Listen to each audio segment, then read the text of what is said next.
Now we head over to our interview portion that I told you earlier on. It's all about digitization of the platform, our records. Given that I told you earlier on, we were seeing many of the bundles that we normally see in organizations and institutions, especially government institutions, were being stocked or bundled in one office. Now with the world becoming digitalized, what are these other avenues that these particular records can be stored? And joining us for this conversation, telling us how important digitizing records, not just in the organization, but to the country at large, how important it will be Collins Mutimba. He is the Kenya Association of Records Managers and Archivists of the Secretary General. Thank you, Collins, for coming in. Thank you so much, Abdi. Maybe we start on that note where, Collins, how important is keeping our records, not just either digital or manually? How important is it not just to the organization, but to our country at large? Thank you so much, Abdi, for that. Generally, records management is very fundamental for the operations of any government and in business. Just to be so precise about the question, records is key in that any organization that manages its records properly is as good as having a lifeblood in that organization. And by this I mean proper management of records enhances compliance to regulatory authorities or regulatory compliance. And here I'm looking at based with legislative frameworks that are there. Also, we have bits to do with how often or how often should we retain certain records. Still, that we'll have to talk about the bit of compliance. Majorly, I would say that records are fundamental in business operation. It helps organizations make informed strategic decisions. And this could come in the sense of planning on resources, planning on several other expenses that an organization may incur, and also it helps in good governance because it promotes transparency, accountability, and also informed decisions in any organization. So I'll say as a professional records and information manager, records are so key in ensuring that all the transactions in an organization, you're able to account for daily happenings that have happened in an organization.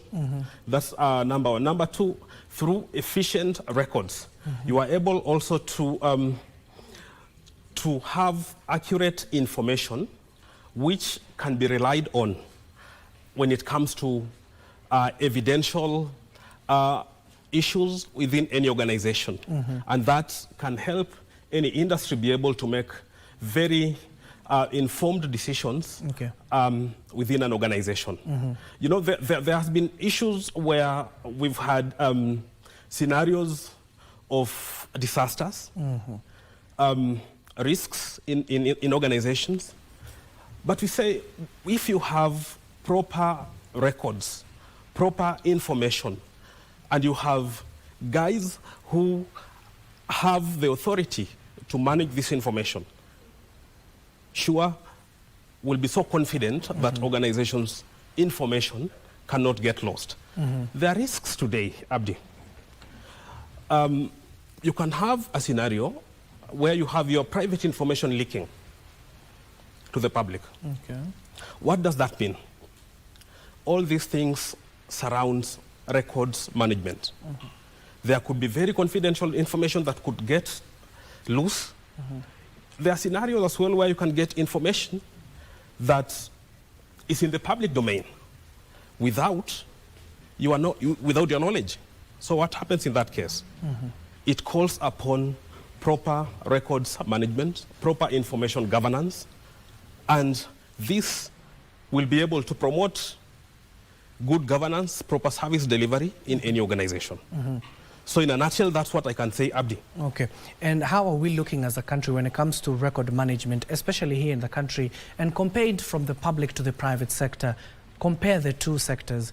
Which sector is keeping more records efficiently so that it can inform what you're saying, accountability, and inform good governance at the end of the day? When you have a comparison of the public sector and the private sector, what I can tell you, I can't pinpoint that public sector manages their records better than private sector. But I can appreciate that today we have professional records managers, both in the public sector and in the private sector. And this conforms with, there's a circular that was produced in 2010 about establishment of records management units in government. And this really emphasized on having records management units be able to be established in government institutions so that they're able to promote and protect their records. So maybe in terms of statistics, I'll say we are not badly off. In both private sector, there are processes that are there. There are things like policies, records management policies. We have procedures, and this conforms with better governance in records and information. So I'll say we are not badly off. And in terms of statistics, I can just give you statistics in numbers. Okay. Maybe now in the private sector, we have around 20% vis-a-vis 80% of records managers based on our data that we have as professional body. Registered professionals in records and archives management. So this would mean that in terms of seriousness about governance issues with records, I think we are moving in the right trajectory. Okay. As a country. Yeah. Maybe in your final remarks, tell us about, given that this sector now is trying to cope with the technological advancements here in the world right now as we speak, because everything is going digital, how have been able to cope with digitalization of the records? And secondly, how do you cope against cybersecurity dangers such as hacking? Correct. And thanks once again, Abdi, for that. What I can say about digitization.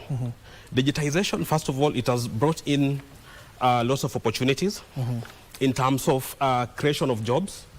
And this, you can attest to me, we have so many software development companies which are there offering solutions that are able to have the digitized or the digital records managed effectively. In terms of the cybersecurity, I think that's about data security of the digitized records. I can attest to you that you know, we have systems that are there. We have processes that are there in policy that basically informs how well these records in the digital environment can be secured. Today we have things to do with hackers, crackers. But in appreciation of this journey to digitize records, we also have effective systems that have watertight security provisions that can allow you to be able to note which user has logged into the system. There are those trails which you can be able to spot, and you're able to tell whether information or the system has been infiltrated. And just to also give more emphasis on that, we have a bit of encryptions. And we have this information security where you're supposed also to ensure that as an individual, you have proper responsibility in relation to the digital records. So you have also to take individual responsibility to ensure that as a person, you're able to protect the infrastructure in which the digital records are managed.